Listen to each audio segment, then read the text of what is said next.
এরপরে একটা বক্তব্য আছে এবং এটা নিয়েও আপনি অনলাইনে সার্চ দিলে দেখতে পাবেন। কলকাতার আনন্দবাজার এবং আরও বেশ কয়েকটা আপনার অথেন্টিক সোর্সে বেশ কয়েকটা আর্টিকেল আমি পড়েছি। গায়ে হলুদের এই যে কালচার আমাদের দেশে হয়, সবাই করেন কম বেশ, বিয়ে করবেন আর গায়ে একটু হলুদ মাখবেন না, এটা তো হয় না। মাখছেন, হয়তো অনেকে মাখছেন, অনেকে মাখবেন।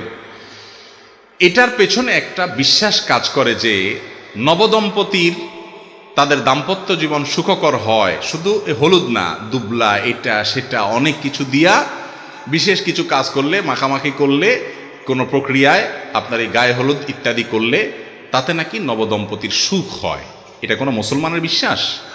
মুসলমানের বিশ্বাস না। মুসলমানের সুখ এবং শান্তির মালিক কে? আল্লাহ।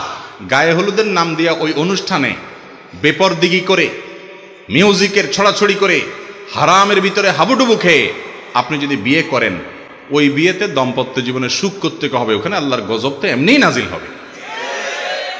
কিন্তু আজ ঠিক বলতেছেন যুবক, আপনি কি পারবেন হলুদ মুক্ত এই অনাচার মুক্ত বিয়ে করতে? সে হিম্মত আছে?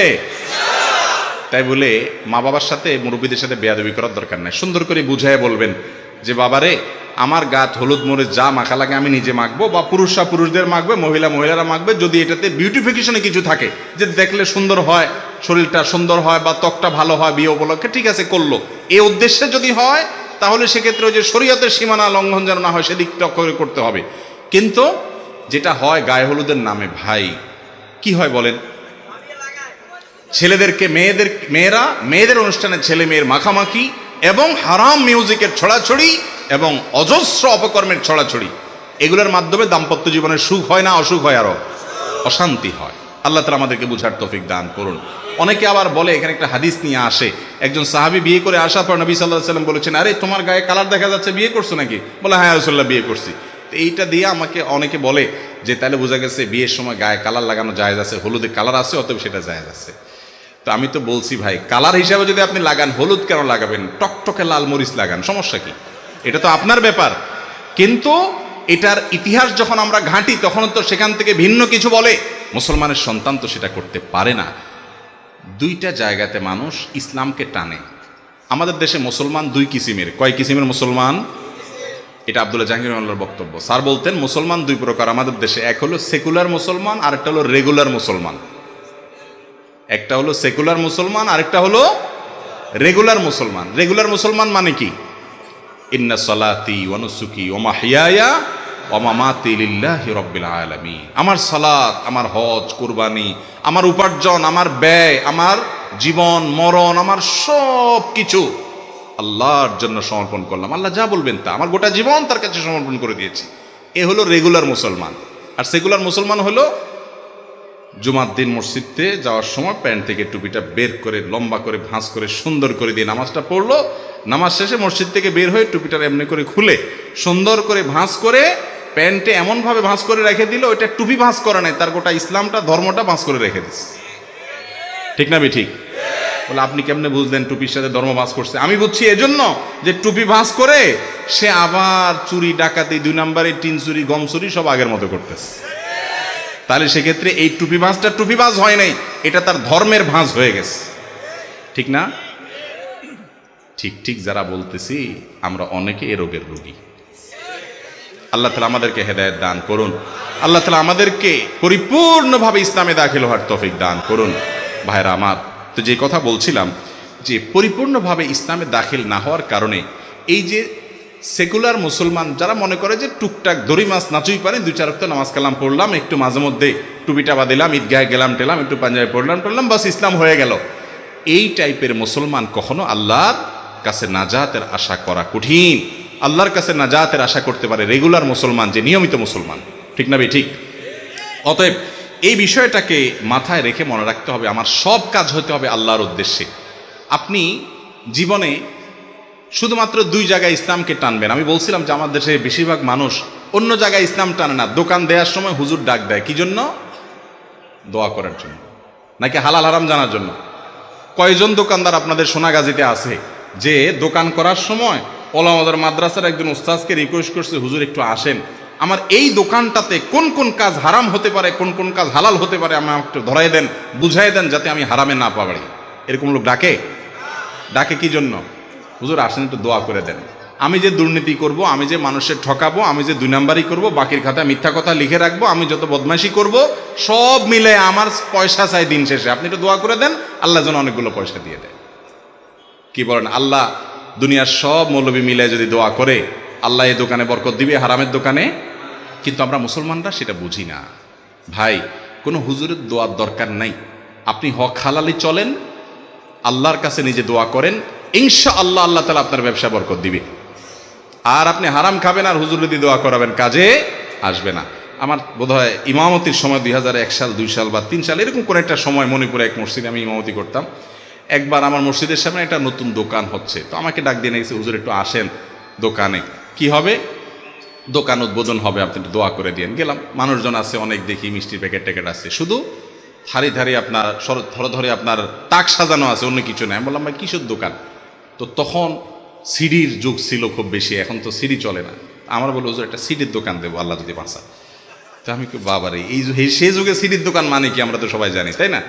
বেশিরভাগ ক্ষেত্রে আর কি, সিডি মানে তো খারাপ জিনিস না, কিন্তু ব্যবহার তো সেই ক্ষেত্রে হয়। তো আমি বললাম ভাই দোকান দেবেন সিডির, আমার আনছেন দোয়া করতে, কি দোয়া করব বলেন? আমি তো ভাই দোয়া কি করবো, আগে ভাগে আপনার সাথে কথা ক্লিয়ার হয়ে যাক, মানুষজন আসলে পরে যেন আর ঝামেলা না হয়। আমি কিন্তু দোয়া করব 2 হাত তুলে, আল্লাহ এই ব্যবসার উপরে তোমার গজব নাজিল হয়ে যাক, আল্লাহ আল্লাহ এটা ধ্বংস হয়ে যাক, আল্লাহ আমার যুব সমাজকে শেষ করে ফেলছে, আল্লাহ এটার যাতে মানে খুব দ্রুততার সাথে এই জন্য রাস্তায় বসে যায়, আল্লাহ আমি তো এই দোয়া করবো। হুজুর এটা কোনো কথা বললেন আপনি? এত টাকা খরচ করে মিষ্টি আনছি, জিলাপি আনছি, আপনার ডাকে আনছি, আপনি দোয়া করবেন? আমি পরে বললাম যে ভাই বুঝেন, তার সাথে রসিকতা করলাম। পরে বললাম ভাই আপনি করবেন হারাম কাজ, বেশিরভাগ ক্ষেত্রে হারাম কাজ হবে। আমি যদি আল্লাহকে বলি, আমি কেন, মক্কার ইমাম সাহেব, মদিনার ইমাম সাহেবরা সবাই আইসা যদি আল্লাহকে বলে, আল্লাহ আমরা সবাই মিলে সিদ্ধান্ত নিয়েছি তোমার কাছে সুপারিশ করার, তুমি এই বেচারার এই হারাম কাজটাতে বরকত দিও, আল্লাহ দিবে কোনো দিন? আপনি এই কথাটা বুঝতেছেন না কেন ভাই? কি লাভ হবে আপনার এই সমস্ত দোয়া টোয়া?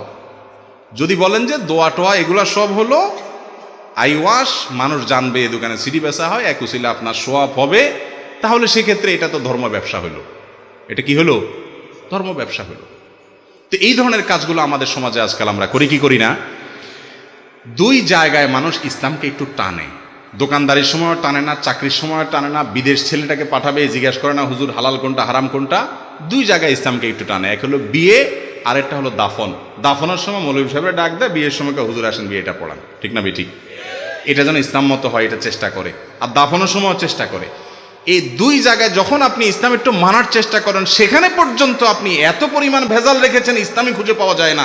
বিয়ে একটা শরঈ বিষয়, একটা ইবাদত, ইসলামের একটা আমল, সেখানে আপনি গায়ে হলুদের নামে অনাচার করবেন, আল্লাহর অবাধ্য হবেন, হারাম কাজ করবেন, এই দাম্পত্য জীবনে আল্লাহ শান্তি দিবেন না।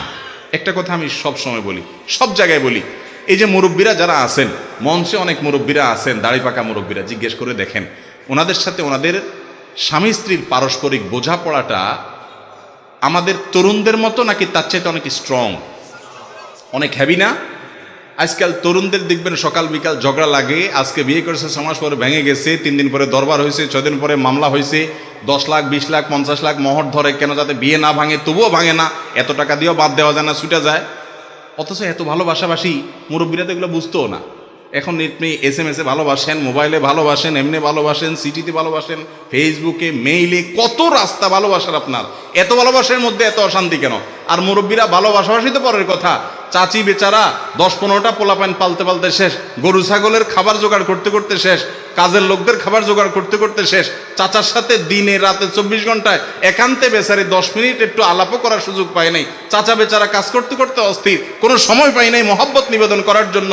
কিন্তু তাদের যে ভালোবাসা আছে, আজকে যুবকরা যত বদমাইশির যত রাস্তা আছে, হারামের যত রাস্তা আছে, অবৈধ যত রাস্তা আছে, সবগুলা খুলে উজাড় করে দিয়ে ভালোবেসেও প্রকৃত ভালোবাসা পায়। এখন যুবকদের সে ভালোবাসা হলো মেড ইন চায়না, টিকে না, ঠিক না? কেন? এই কেনর প্রধান কারণ হলো যেই বিয়েতে আল্লাহর অবাধ্যতা করা হয়, শান্তি দেওয়ার মালিক কে রে ভাই? সে আল্লাহ তো শান্তি দিবে না। এই জন্য আমাদের বিয়েতে কোনো অনাচার হবে না, হারামের কাজ হবে। শহর তো শহর, গ্রামও এখন শুরু হয়েছে। বিয়ে উপলক্ষে যে ডেক সেট আনা হয়, ধুমধাড়াক্কা পিটাপিটি হয়, হার্টের রোগী এ আওয়াজে তার কষ্ট হয়। হ্যাঁ, রাত বিরাত আপনি প্রতিবেশীদের কষ্ট দিচ্ছেন কেন? কি হচ্ছে? বিয়ে হচ্ছে।